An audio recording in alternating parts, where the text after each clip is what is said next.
আসসালামু আলাইকুম, সবাইকে লাকি ব্লগস এন্ড কুকিং চ্যানেলে স্বাগতম। আশা করি সবাই ভালো আছেন। আলহামদুলিল্লাহ আমিও ভালো আছি। আরেকটি নতুন দিনে নতুন আরেকটি ভিডিও নিয়ে চলে এসেছি। তো আজকে আমি পটল ও আলু দিয়ে ইলিশ মাছের পাতলা ঝোল রান্না আপনাদের সাথে শেয়ার করব। তো এখানে আমি একটি ইলিশ মাছ নিয়েছি। এখন মাছের আঁশ ছাড়িয়ে মাছটাকে কেটে নিব। তো মাছটাকে কেটে ভালো করে পানি দিয়ে ধুয়ে আগে থেকে 1 চামচ লবণ দিয়ে মেখে রেখেছি। এখন মাছগুলোকে আধা ঘন্টার জন্য রেস্টে রেখে দিব। এতে করে মাছের ভিতরে লবণ ঢুকবে, মাছটা খেতে ভালো লাগবে এবং তরকারির স্বাদও বেড়ে যাবে। তো তরকারি রান্না করার জন্য এখানে 1 কেজি পরিমাণ পটল এবং 4টি আলু নিয়েছি। এখন পটল এবং আলুর খোসা ছাড়িয়ে কেটে নিব।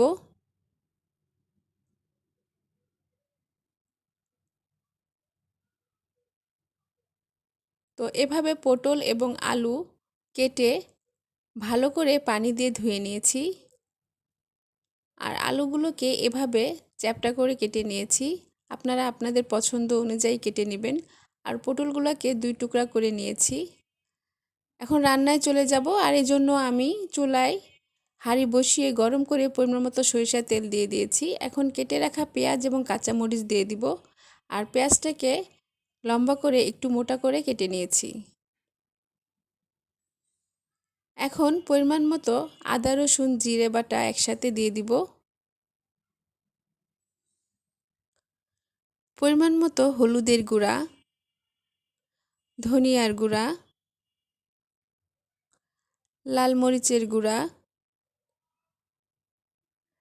স্বাদ মতো লবণ ও সামান্য পরিমাণ পানি দিয়ে মশলাটাকে একটু কষিয়ে নিব। লবণের পরিমাণটা কম দিয়েছি কারণ মাছে লবণ আছে।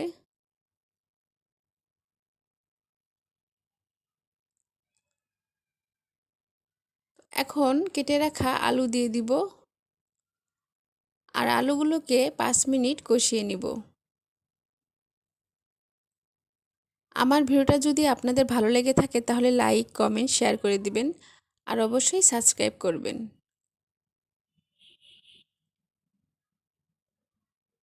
তো আলু কষানো হয়ে গেছে, এখন কেটে রাখা পটল দিয়ে দিব।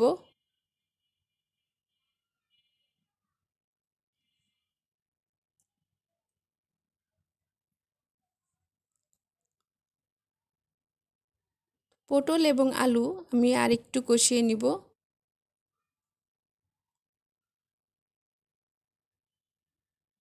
যারা আমার ভিডিওটি ফেসবুকে দেখবেন তারা ফলো দিয়ে রাখবেন।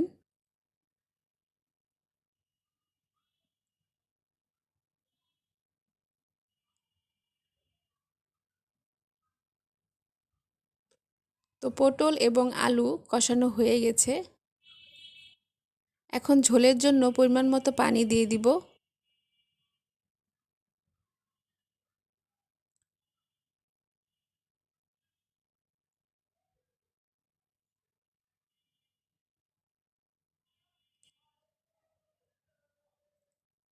এখন মাছগুলো দিয়ে দিব।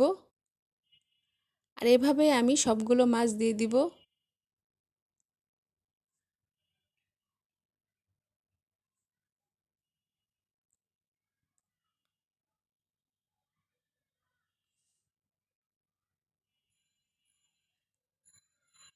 এখন ঢাকনা দিয়ে ঢেকে দিব।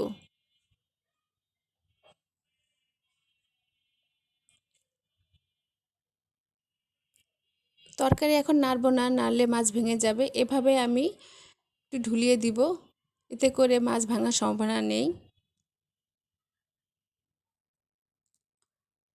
তো ইলিশ মাছের তরকারি হয়ে গেছে, এখন আমি নামিয়ে ফেলবো।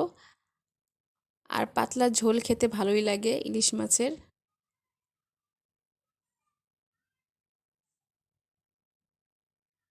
তো তৈরি হয়ে গেল পটল ও আলু দিয়ে ইলিশ মাছের পাতলা ঝোল।